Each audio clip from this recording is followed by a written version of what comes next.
Bonjour à tout l'équipage des tutos de la croisière. Bienvenue pour cette dernière vacation de la traversée de Suaili de Camaret à Horta. Regardez cette météo magnifique pour l'arrivée. Donc là, le bateau était ici au point 2 à 18 heures avec du vent presque au travers. Et le vent a même un petit peu légèrement adonné dans la nuit jusqu'à minuit. Merveilleux. Dans ces conditions, notre voilier pouvait marcher encore à 7 nœuds. Vous voyez, il y a 15-16 nœuds de vent. Ça lui va remarquablement bien, le travers. Il y avait un petit peu de nuages bas pendant la nuit. Donc, ils n'ont pas eu beaucoup de... Vous voyez, des nuages d'altitude, pardon. Et un petit peu de nuages bas également. Donc, ils ont vu un petit peu moins d'étoiles que la nuit précédente. Néanmoins, ils ont bien marché. Ils ont marché à 7 nœuds. Alors, en fait, ils étaient à 42 000 de Horta, du point 3. Et donc, ils l'ont fait en 6 heures. Et à minuit, ils étaient à la pointe de Graciosa. Et malheureusement, juste à ce niveau-là, ils ont heurté, juste avant d'atteindre le point 3, ils ont heurté un objet assez violemment. Le bateau a perdu presque toute sa vitesse sous l'impact. Kate a bondi immédiatement à l'extérieur avec une puissante lampe torche. Elle a essayé de repérer les dégâts. Elle a demandé à l'équipage de mettre le bateau à la cape courante le temps d'examiner s'il n'y avait pas de voie d'eau et voir l'ampleur des dégâts. C'était vraiment un choc très très violent. Ils n'ont pas vu l'objet qu'ils ont heurté, il faisait beaucoup trop sombre pour ça. Donc le choc a eu lieu à l'avant tribord, quasiment au niveau du puits à chêne. Kate a inspecté donc l'intérieur du puits à chêne, l'extérieur de la coque à l'avant. Il y a une très grosse éraflure. Il est possible que la strate soit délaminée, mais a priori, il n'y a pas de voie d'eau. Et puis, l'impact a eu lieu vraiment au niveau du puits à chêne, ce qui fait que même s'il y avait eu un peu d'eau à rentrer, normalement, ça ne serait pas rentré dans la cabine du bateau. Mais ils ont quand même eu vraiment peur. Et je pense que avant de vous dire ce qui s'est passé après et puis à quelle heure finalement ils ont touché le ponton, je vous propose de vous faire un petit topo sur les ovnis. Ce qui est arrivé à Swelly cette nuit n'est pas un danger si rare que ça en mer. Donc il est entré en collision avec un ovni, un objet flottant non identifié. Nous allons voir de quoi il pouvait s'agir, quelles sont les victimes de la présence d'ovnis dans les océans, comment on essaye de les prévenir et que faire en cas de collision avec un ovni. Alors l'origine des ovnis, eh bien, il y a deux types d'origine. Il y a une origine naturelle, il s'agit d'animaux marins, notamment des cachalots qui dorment parfois entre deux eaux et qui ne se réveillent pas à temps pour éviter les bateaux. Donc l'origine des ovnis, c'est aussi la pollution et c'est surtout la pollution. J'ai pas réussi à trouver des chiffres fiables sur le nombre de containers qui sont lâchés dans la mer tous les ans. La fourchette est très large puisqu'on parle de 2600 à 10 000 containers par an. Donc vous rendez compte au bout de tant d'années de commerce international du nombre de containers qui peuvent flotter. Alors bien sûr que une grande partie d'entre eux coulent, mais c'est pas toujours le cas. Il y a aussi on trouve des palettes, des frigos, des troncs d'arbres, on trouve des balises Argos, des balises scientifiques qui sont lancées dans les océans pour prendre des données sur la météo, la houle, mais aussi qui plongent par 1000, 2000, 3000 mètres de fond pour récupérer des informations scientifiques et elles restent quelque temps sous l'eau, puis elles remontent et bien sûr dans leur remontée elles peuvent présenter un danger pour la navigation, Elles sont pas très très grosses ces balises, mais suffisamment pour pouvoir abîmer un voilier. Et il y en a également des milliers dans les océans. Une fois qu'elles ont terminé leur collecte de données, on ne les récupère pas la plupart du temps.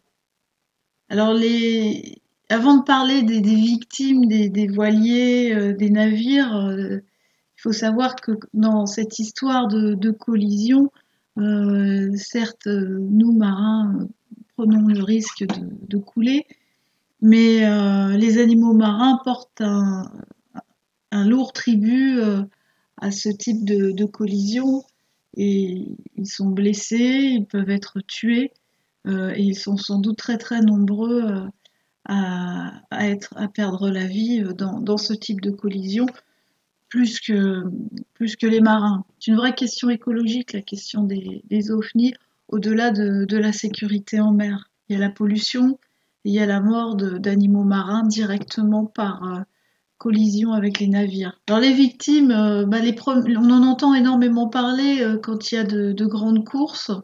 Par exemple, le Vendée Globe, la dernière édition du Vendée Globe, il y a eu 11 abandons sur 29 coureurs et sur ces 11 abandons, il y en a eu 5 qui étaient liés à des collisions avec des ovnis. Pourquoi ces voiliers sont particulièrement exposés? Eh bien parce qu'ils sont très rapides, donc la force de l'impact est forcément beaucoup plus importante, les dégâts sont considérables, et puis leurs appendices sont importants, ils ont des quilles qui descendent très bas dans l'eau, des foils maintenant, et quand ils entrent en collision avec des ovnis, ben ça fait un bras de levier très important qui arrache toute la structure du bateau, et puis ça fait plus de surface aussi, potentiellement à pouvoir entrer en collision avec des ovnis en surface et sous l'eau, même à 2-3 mètres sous l'eau. Les voiliers de croisière, j'ai pas de statistiques sur le nombre de voiliers de croisière qui peuvent être coulés ou en tout cas mis en difficulté par des ovnis. En faisant une petite revue de presse, je me suis rendu compte qu'on pouvait faire ce type de rencontre dans tous les océans, près des côtes comme au large. Tous les ans, il y a des voiliers de croisière qui coulent. J'ai essayé de savoir aussi si les navires de pêche et les cargos étaient affectés par ces mauvaises rencontres.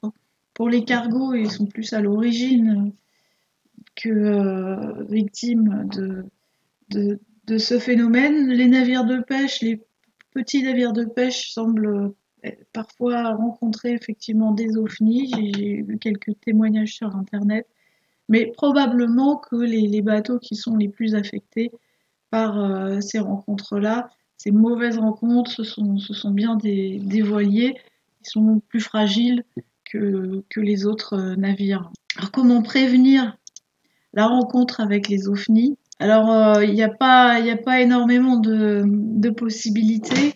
Actuellement, il y a des sociétés qui développent des caméras thermiques que l'on place en tête de mât.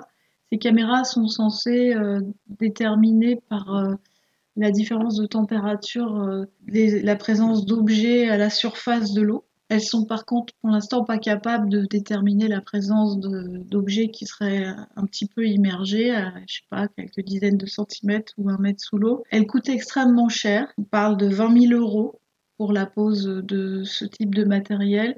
Pour l'instant plutôt sur des navires, des voiliers d'expédition ou bien des voiliers de course pour lesquels ce dispositif peut être vraiment très très très intéressant. L'investissement vaut le coup car ces bateaux coûtent quand même très très cher. Donc ces caméras thermiques sont pas encore tout à fait au point, mais c'est en cours. Existe aussi des sonars à vision vers l'avant. Alors ce sont des sondeurs qui sondent avec un faisceau qui part à peu près à 60 degrés par rapport à l'horizontale à l'avant du bateau.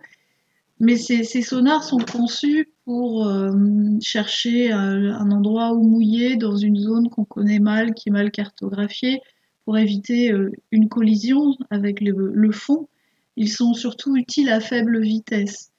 Donc les plus performants vont vous laisser 10 secondes pour réagir à 8 nœuds. Donc quand vous êtes lancé à pleine vitesse dans l'océan, vous aurez très peu de temps pour réagir. Et le fait qu'ils sondent vers l'avant, mais ils sondent quand même vers le bas, donc je ne pense pas qu'ils puissent détecter des objets flottants. Donc pour le moment, nous n'avons pas d'appareil électronique fiable pour nous protéger, pour détecter les ovnis en navigation. Qu'est-ce qu'on peut faire d'autre? Eh bien, on peut travailler sur la structure de la coque. Donc, une vieille technique bien connue, bien éprouvée, c'est la crash box. Donc, il s'agit d'avoir des compartiments étanches à l'avant du bateau, à l'étrave. On peut se servir déjà du puits à chaîne, où on prendra soin de bien étancher par rapport au reste du bateau. On peut mettre une série de crash box à l'avant, condamnant aussi des coffres de la cabine avant, s'il y a une cabine avant. La question du matériau de coque, c'est pas du tout évident. Évidemment, il faut que le bateau soit bien construit, qu'il soit le plus solide possible, mais on a tendance à croire qu'avec un bateau en aluminium ou en acier, on sera à l'abri de ce genre d'accident. Et non, j'ai vérifié, les voiliers en aluminium coulent aussi. Les voiliers en acier aussi peuvent percer au contact avec un container, par exemple. Donc dans ces cas-là, ce qui est certain, ce qu'on peut faire, c'est installer des pompes puissantes sur nos bateaux avec des moyens de les alimenter, des batteries à la mesure de ce qu'on attend des pompes. Acheter des matériaux pour colmater la fuite. Alors déjà, il s'agit d'avoir un minimum du mastic polyuréthane, type du Sikaflex, ce genre de choses. Des planches, des vis, et puis il existe des matériaux qui prennent sous l'eau, des résines qui prennent à l'eau de mer. Les fabricants, les chimistes ne manquent pas d'imagination. Vous pouvez trouver comme ça des adhésifs, des sortes de patchs de fibres qui prennent sous l'eau. Mais encore faut-il pouvoir les positionner dans une mer qui peut être agitée, sur une coque qui peut être abîmée aussi de manière irrégulière. Les trous ne sont pas forcément ronds. Si vous voulez aller plus loin à ce sujet, j'ai rédigé un très long article sur le thème Comment assurer vous-même votre sécurité en mer. Et dans cet article, vous avez tout un passage sur la voie d'eau, un petit passage sur les ovnis.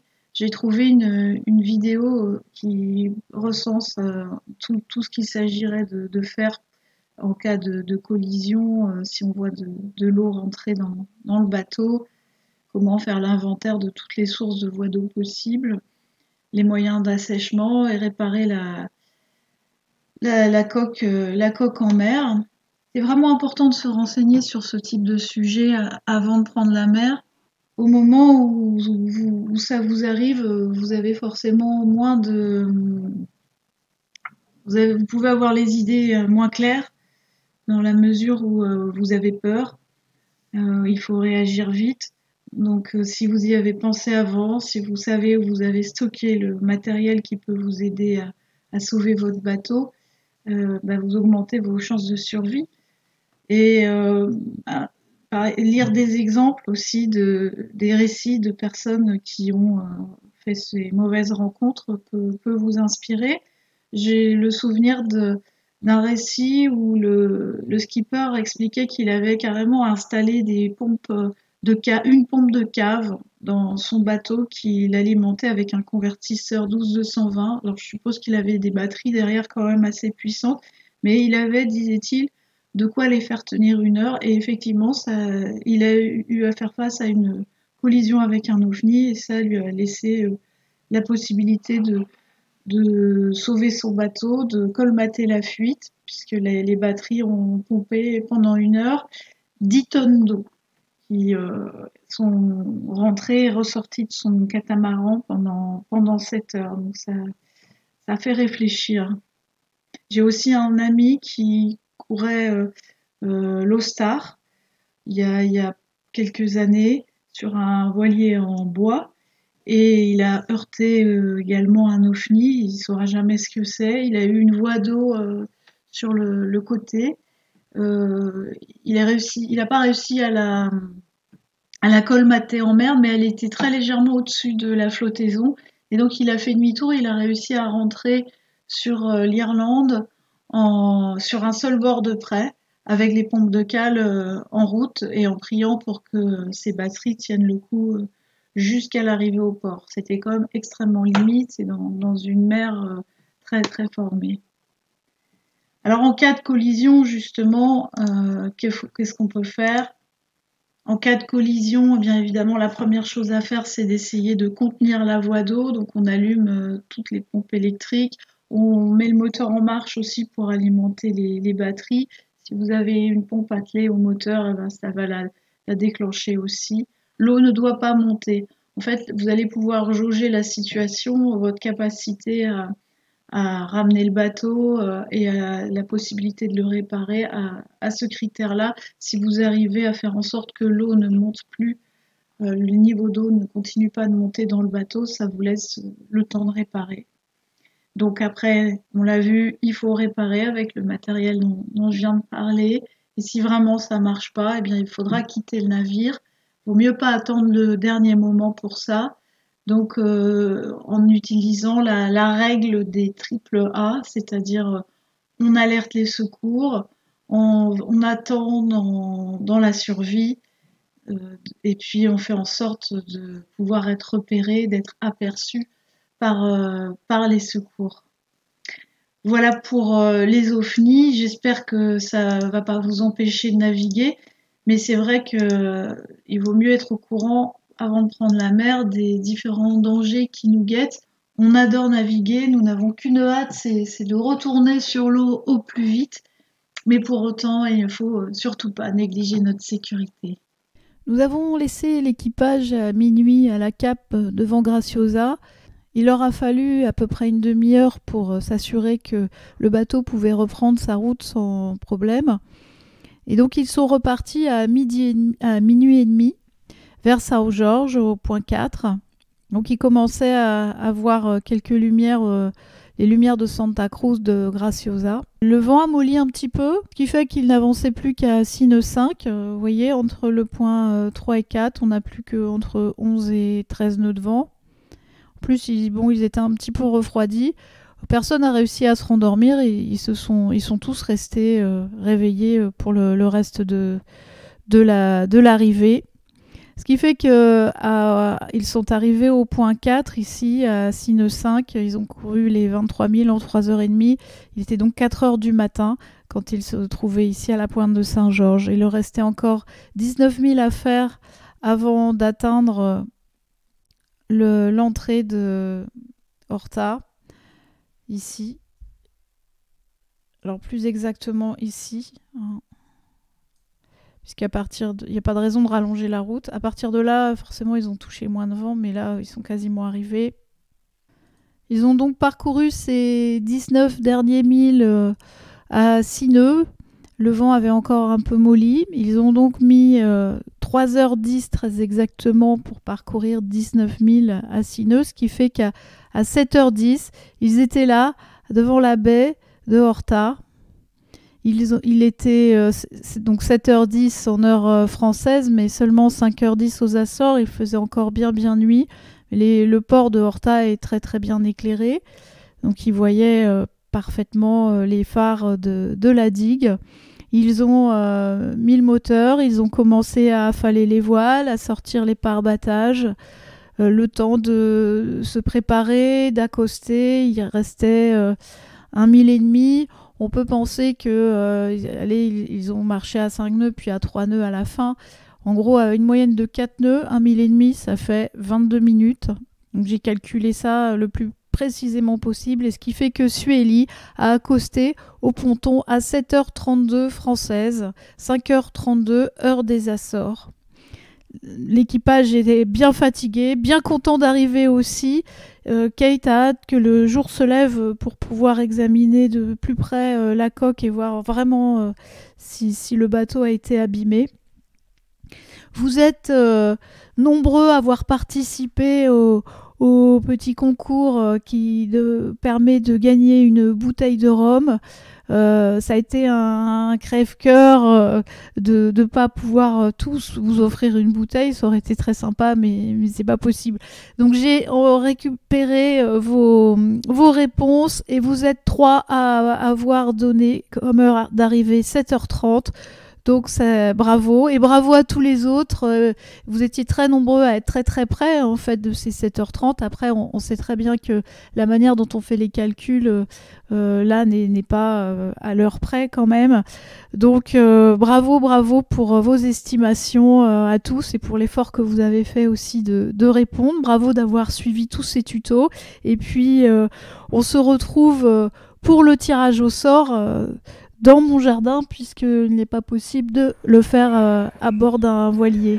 Ok les amis, c'est l'heure de vérité. Vous êtes 3 à avoir trouvé l'heure d'arrivée de Swelly à Horta. Il s'agit de Florent Clapier, Mathieu Durand, Cradoc 2 ou Capitaine Cradoc. J'ai marqué vos noms sur cette feuille. Je vais la découper en 3. Je vais mettre vos noms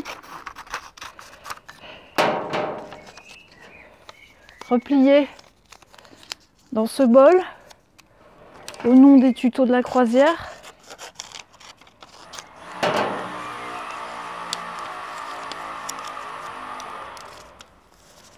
Voilà. Et maintenant, il nous faut une main innocente. Une main innocente. Hop, hop. On va dire que c'est moi la main innocente. Et le gagnant est Florent Clapier. Bravo à lui, bravo à vous tous, bravo à tout l'équipage pour avoir participé à cette magnifique croisière qui nous a tous fait rêver alors que nous ne pouvions pas aller sur l'eau. Mais on s'en fiche, on est prêt pour aller aux Açores. Et d'ailleurs, je vais fêter ça.